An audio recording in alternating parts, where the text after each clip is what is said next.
मित्रों, राक्षस जिसका वध त्रिदेव भी नहीं कर सके, कैसे हुआ उस राक्षस का अंत? एक पौराणिक कथा के अनुसार नाड़ी जंघ नाम का एक राक्षस हुआ करता था जो भगवान ब्रह्मा की जांघ से उत्पन्न हुआ था। इस कारण वह ब्रह्मदेव का पुत्र भी था।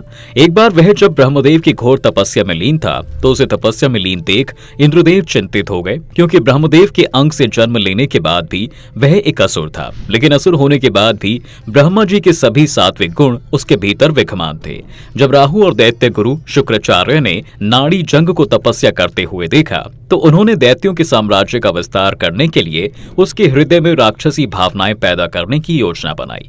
तभी राहु ने अपनी तामसिक शक्तियों का स्पर्श नाड़ी जंघ पर किया ताकि उसके अंदर भी उनके तामसिक गुण आ जाएं। लेकिन तामसिक शक्तियों के स्पर्श मात्र से नाड़ी जंघ की मृत्यु हो गई।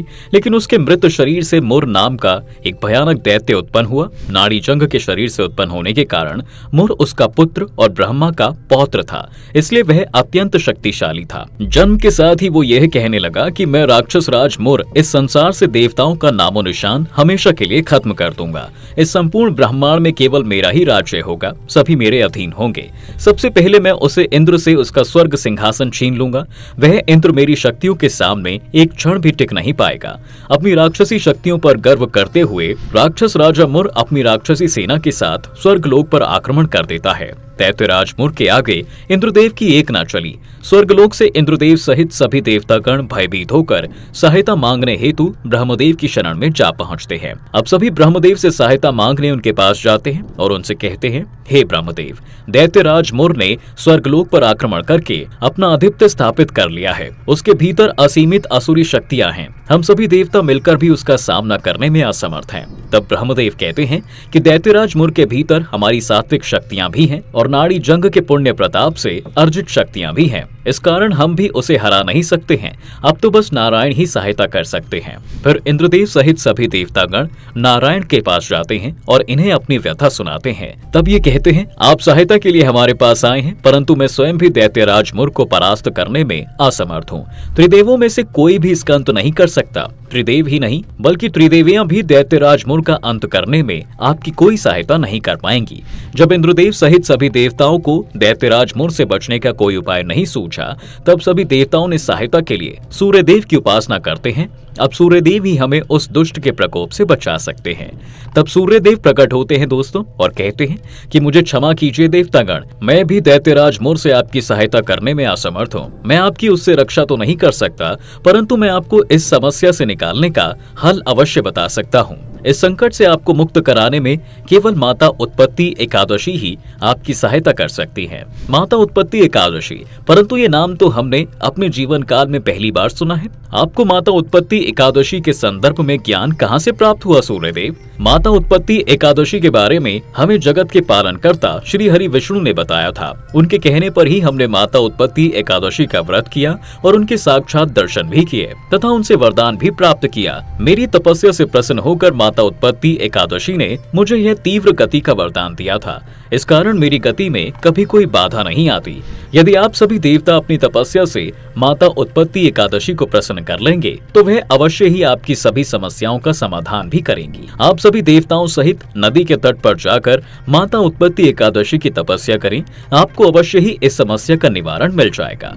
उसके बाद दोस्तों सभी देवता नदी के तट पर माता उत्पत्ति एकादशी की तपस्या में लीन हो जाते हैं। देवताओं की तपस्या से प्रसन्न होकर माता उन्हें दर्शन देती हैं। तब ये सभी कहते हैं कि हे देवी, अब केवल आप ही हैं जो उस राक्षस राज मुर से हमारी रक्षा कर सकती हैं। वो कहती हैं, मैं आप सभी की रक्षा अवश्य करूंगी, लेकिन पहले आप सभी दैत्यराज मुर को युद्ध के लिए ललकारें। और ये सभी दैत्य राजा मुर को युद्ध के लिए ललकारते हैं। राक्षस राज मुर, यदि तुम अपने प्राण बचाना चाहते हो तो इसी क्षण स्वर्ग का आधिपत्य मुझे सौंपकर पाताल लोक लौट जाओ, अन्यथा आज तुम्हारे जीवन का अंतिम दिन होगा। यह सुन दैत्यराज मुर कहता है, लगता है कि आज कायरों के भीतर भी साहस की ज्वाला भड़क उठी है। अपनी जीभ पर काबू रखो इंद्र। पिछली बार तो मैंने तुम्हें छोड़ दिया था, लेकिन इस बार ऐसा सोचने की गलती भी मत करना। तब इंद्र कहते हैं, हे दुष्ट, स्वयं पर इतना अहंकार न कर कि यही तेरे पतन का कारण बन जाए। भगवान इंद्र के मुख से घृणास्पद शब्द सुनकर मुर क्रोधित हो जाता है और देवताओं पर हमला कर देता है और सभी देवता उसके सामने कमजोर पड़ने लगते हैं। तभी भगवान विष्णु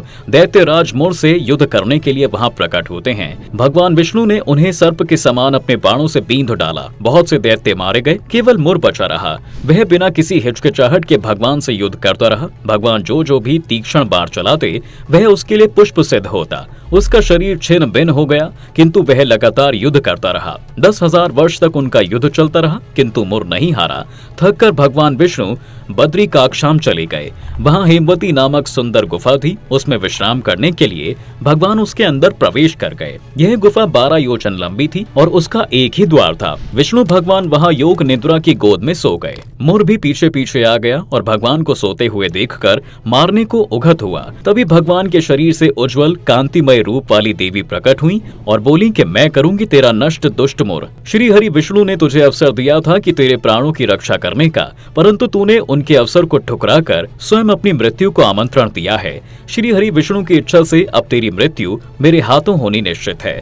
देवी ने राक्षस मुर को चुनौती दी, उससे युद्ध किया और उसे तुरंत मार डाला। इस प्रकार माता उत्पत्ति एकादशी के हाथ दैत्य मुर का अंत संभव हुआ। हिंदू पांचांग के अनुसार उत्पन्ना एकादशी मार्गशीर्ष मार्ग के कृष्ण पक्ष के 11वें दिन प्रतिवर्ष मनाई जाती है।